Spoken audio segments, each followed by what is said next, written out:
Hey guys, it's April Henry back for another Facebook Live video. In fact, this is my 41st. I have been doing them for 8 weeks. I changed up my lighting. My husband lent me something for lighting so that I am no longer using the reading lamp that used to be in our living room.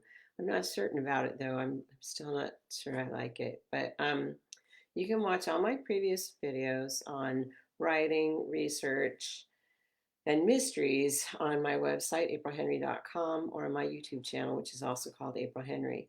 My plan is to do these every weekday at 10 a.m. Pacific Standard Time until I run out of topics.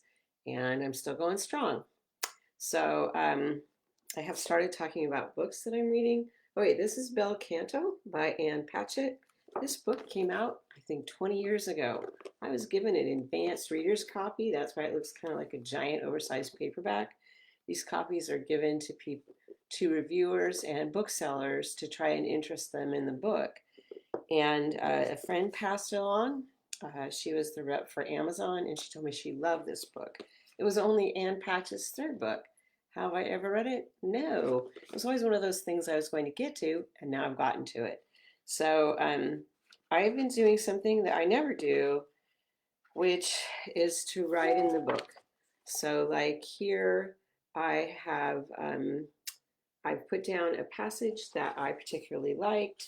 I've um, I've marked out some other things that she's done. So just trying to think more like a writer when I'm reading the book, which I think as writers we should do. If you're reading something and you like it, maybe take notes on something different, not the actual book itself, but make notes of the way they use their language, the way they phrase something, the way they approach something. This book is really interesting in that it's written in third person, kind of almost omniscient, and the point of view is fascinating to me. It will dip into people's heads and then dip back out again.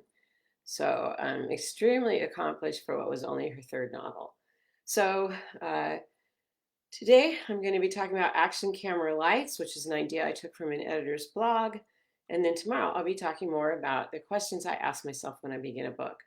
So I went back this morning and I tried to find the blog that action camera lights came from, and it appears to have been an anonymous blog that has been defunct for at least 4 years. And it was a person who blogged a lot about mysteries and was an editor working for, I'm assuming, a mystery publisher. So, because let's just guess, she had opinions, her blog was anonymous. So, I would give credit where credit is due, but I don't know who to give credit to. So, she said, when you're thinking about your opening of your book, you need not lights, camera, action, you need action, camera, lights. So she says action is you have something happen at the very beginning of your book.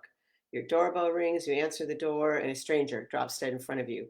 Or you run to the phone to pick it up, and as you're doing that, you hear somebody smashing in the back window of your house. Or you're running through the park, being chased by God knows who, protecting the little package uh, with contents that the reader doesn't yet know, as if your life depended on it. And then camera is making that first chapter really visual. Picture it as the opening scene to a film. Something important has to be at stake. And then finally, lights in your second chapter or even later begin to illuminate what happened in the first chapter. How did your protagonists get to be where they are? Not backstory, just a little bit more light. So maybe the police have identified the man who dropped dead on your doorstep. It was your boyfriend's other boyfriend whose awareness you had been blissfully unaware of. Or when you're writing, you find safety in Little Known Hideaway in Central Park and notice the feet of your attacker running past, and he's wearing orange running shoes like your boss does. Or when you go to investigate the broken window at the back of your house, you find that only your favorite pen has been stolen, but it was a big pen that you bought at Walmart for 39 cents. So what gives? So why this works, she said, was that the opening of your book is often the make or break part of your sale. And I think that's absolutely true. When people are going to be agent, an editor, or a reader is going to look at those first few pages to decide whether they want the book. And if they see a slow opening, the chance of selling the book goes down exponentially. So why take that chance? And so again, tomorrow I am going to be talking about how the questions I ask myself at the beginning of each book. Um, Feel free to ask me anything that you would like me to cover as a writer or a reader or a person who likes mysteries or thrillers or wants to know cop stuff. I'll cover anything that I personally can cover. And I hope to see you tomorrow. Have a great day. Bye bye.